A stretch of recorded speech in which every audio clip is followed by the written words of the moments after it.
Hello అందరికీ. అందరూ ఎలా ఉన్నారు? మా ఇంటి దగ్గరైతే అరటి చెట్టుకి అరటి పువ్వయితే వచ్చింది. సో, ఇంక దాన్ని కట్ చేసి ఏదైనా చేద్దాం అనుకున్నాను. ఫస్ట్ అయితే కర్రీ చేద్దామని అనుకున్నాను. సో, ఒకసారి మా అన్నయ్య కర్రీ చేస్తే చాలా చేదొచ్చేసిందని చెప్పాడు. అప్పుడు దగ్గర నుంచి ఇంక చేయాలా వద్దా అనుకుంటూ నేనేం చేశానంటే వడలైతే చేద్దాంలే అని చెప్పి ఫిక్స్ అయ్యి దాన్నయితే వల్లడం స్టార్ట్ చేశాను. నూ చేతులకి నూనె రాసుకొని మొత్తం ఫ్లవర్స్ అన్నీ ఒలిచేసాననమాట ఒక్కదాని తర్వాత. కానీ చాలా పెద్ద process. But worth Varma, worth everything is worth Varma అన్నట్టు వచ్చిందనమాట రెసిపీ అయితే. కానీ వామ్మో! ఎంత టైం పట్టేసిందో మొత్తం అన్నిటిని ఒలిచి పక్కన పెట్టుకోవడానికి. అంటే లాస్ట్ వరకు ఒలొచ్చు. కాకపోతే ఇంకా లేత ఫ్లవర్స్ ఒస్తాయి కదా!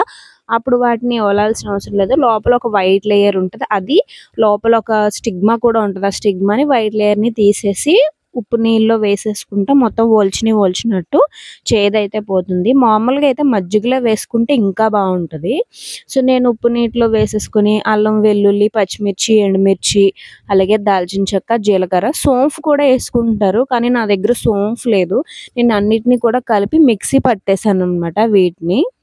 మిక్సీ పట్టేసి పక్కన పెట్టుకున్నాను. అలాగే ఒక అరకిలో శనగపప్పు, పచ్చి శనగపప్పు నానబెట్టుకొని పక్కన పెట్టుకున్నానండి.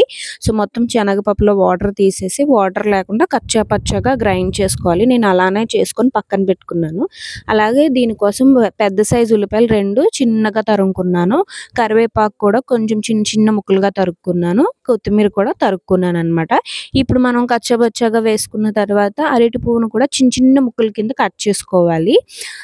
ఉల్లిపాయలు, పచ్చిమిరపకాయల పేస్టు, కరివేపాకు, కొత్తిమీర, అలాగే మనం చిన్న చిన్నగా తరుక్కున్న అరటి పువ్వు ముక్కలు వేసేసి సాల్ట్ సరిపోయిందో లేదో చూసుకొని, సాల్ట్ వేసుకొని శుభ్రంగా కలుపుకోవాలండి. చాలా బాగా కలుపుకోవాలి.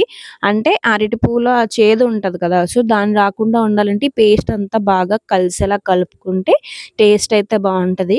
అరటి పువ్వు కొంచెం బ్లాక్‌గా అవుతది కట్ చేసినప్పుడు. అది పెద్ద ఇష్యూ ఏం కాదు. ఎందుకంటే మనం ఆల్రెడీ ఉప్పు నీటిలో ఉంచాం కాబట్టి చేదైతే అస్సలు రాదు. సో, ఇలా అయిందనమాట కలుపుకున్న తర్వాత.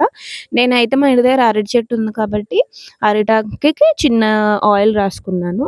మీకేదన్నా పేపర్ లేకపోతే ఏదన్నా గిన్నెకి మీరు ఆయిల్ రాసుకొని చిన్న చిన్న వడలేసుకోవాలి. మనం మినపగారెలో పెద్ద పెద్ద వడలేసుకుంటే అవి బ్రేక్ అయిపోతాయన్నమాట. చిన్న చిన్నవి జస్ట్ అలా అంటే లావుగా కూడా యేసుకుంటే బావుంటాయి గానీ సన్నంగా వేసుకుంటే మనకి క్రిస్పీనెస్ బావుంటుంది. ఆకుకి ఆయిల్ రాసుకొని చిన్న చిన్నగా ఒత్తుకుంటూ మొత్తం అన్నిటిని వేయించేసుకుంటే మంచి క్రంచీగా క్రిస్పీగా అరటి పువ్వు వడలైతే రెడీ అయిపోతాయి. నిజంగా టేస్ట్ అయితే చాలా చాలా బాగొచ్చాయి. ఏదో వీడియో కోసం చెప్పట్లేదు. ఎక్కడైనా సరే మీకు అరటి పువ్వు దొరికితే తప్పకుండా ఈ రెసిపీని ట్రై చేయండి. అలాగే నా యూట్యూబ్ ఛానల్‌ని కూడా సబ్స్క్రైబ్ చేయండి. Bye bye.